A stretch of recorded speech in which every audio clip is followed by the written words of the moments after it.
Good afternoon. Welcome to the Urban Garden. My name is Anthony, and I'm your urban gardener. And I want to give you a tour of the garden. You may recall I started working in the garden about 8 weeks ago, and I was beginning to plant my greens, my turnips in particular. Now, this garden is not a very large garden. It's about 100 feet long and 5 feet wide. And I want to show you just how much you can grow in a small space. It's not as wide as your traditional garden, but you can have success in growing things that you like. Now here we have the turnip greens. Let me just zoom out here. Along with peas along the back fence here. It's a combination of purple hull peas, crowder peas, and snap green beans. As we move along here, we have baby collards. And I'm going to have to spray these because I can see these white, stringy looking discolorations. That's some type of insect, and my suspicion is it's a God, I forget. It looks like a snail, a slug. I have slugs in the garden, and they're leaving their trails behind. What they do is eat on the leaves and create small pin-sized holes, damaging the leaves. Here, now this is very interesting here because this is a seeding collard green, and what it does, it flowers and then produces pods like a bean of black seeds that you can plant. I had a fascinating experience last week. I caught a family of cardinals here eating the seeds, which is a good thing because that's the point of the garden, to attract pollinators and birds such as butterflies and bees and things like that. Here I have planter boxes, which I have peas and green onions. The green onions are doing pretty well, as you can see. And the peas are coming along, and I noticed that I have to water the window baskets more so than the actual garden because the baskets really don't retain much water.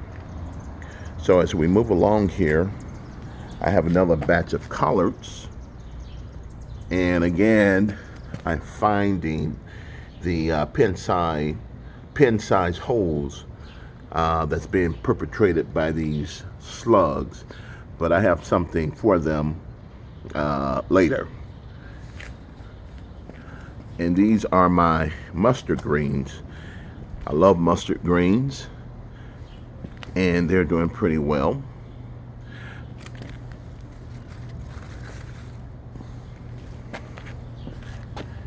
Strawberries. The strawberries have been moderately successful. I've had actual strawberries on the plants, and I think the birds have helped themselves to the strawberries. Here we have a grape plant.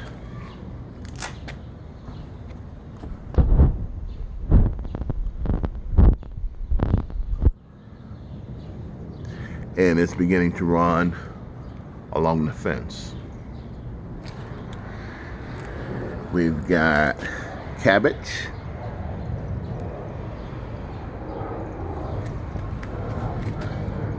Brussels sprouts. Now, the cabbages and Brussels sprouts, collard greens, cabbages, they're all in the same family, the Brassica family. And they're very hardy greens, and I think they do better in cooler weather, I've noticed. And then I have vine tomatoes, and I have several blossoms on this tomato plant and several tomatoes. We have okra. The okra is doing pretty well. We've got raspberries. We've got some hot peppers. I've got a ton of hot pepper. Also, bell peppers.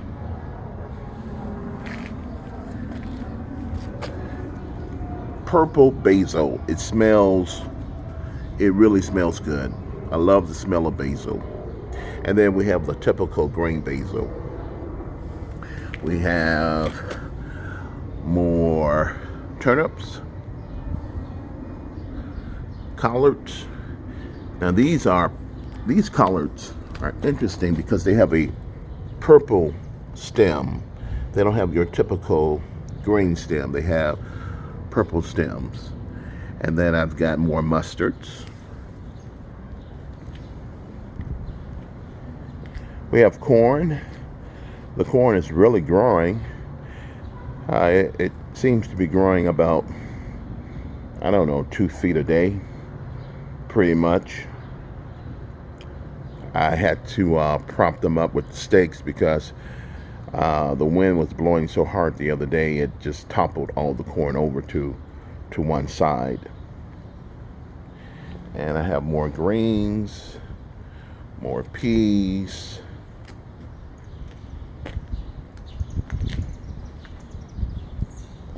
Eggplants.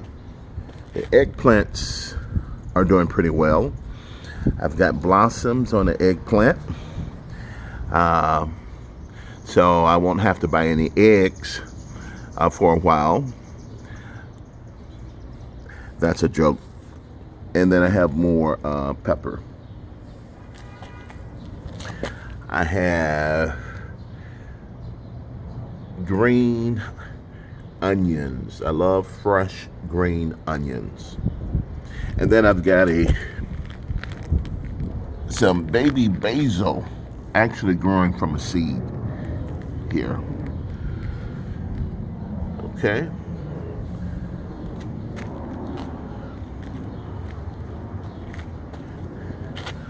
More okra.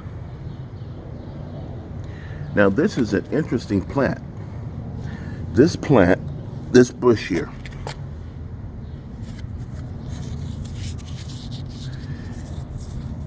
is called the pineapple ground cherry.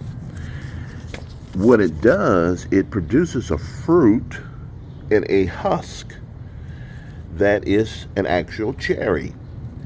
And when the plant ripens, there is a cherry under the husk that's edible. So we're gonna see how well this does over the course of the summer. And then I've got some seedlings of lettuce growing. I've not had a lot of success with lettuce.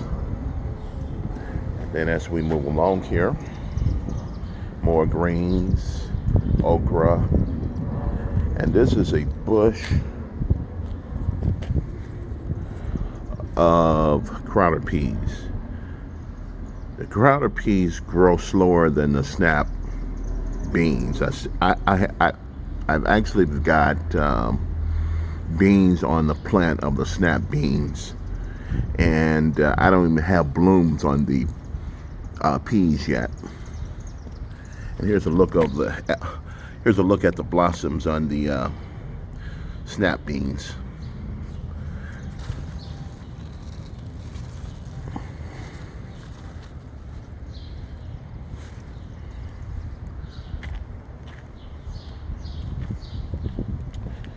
Now, this is very interesting here. This collard green survived the Chicago winter last year. It did not die, and it's doing pretty well at this point.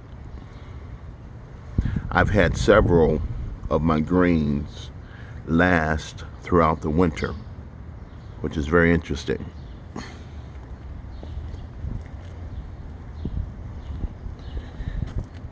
Here we have the cucumbers that are blooming right now. Hopefully I have some cucumbers. Got squash, also with blossoms. Now, what's interesting about the squash, all these blossoms will not produce fruit for the simple reason you have female blossoms and you have male blossoms. The male blossoms will dry up and fall off. But if you open this flower, you will see a long yellow stem that kind of look like a penis. What happens, the pollinators will cross-pollinate between the male and the female, and the female blossom will bear fruit.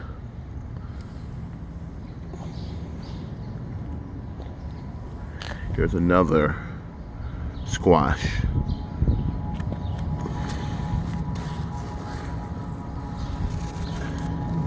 Okay, here's a prime example of a male drying up and falling off.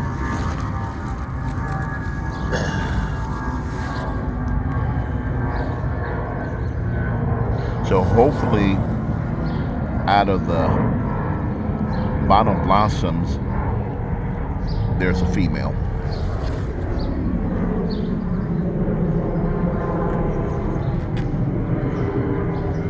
And here's a long shot of the garden.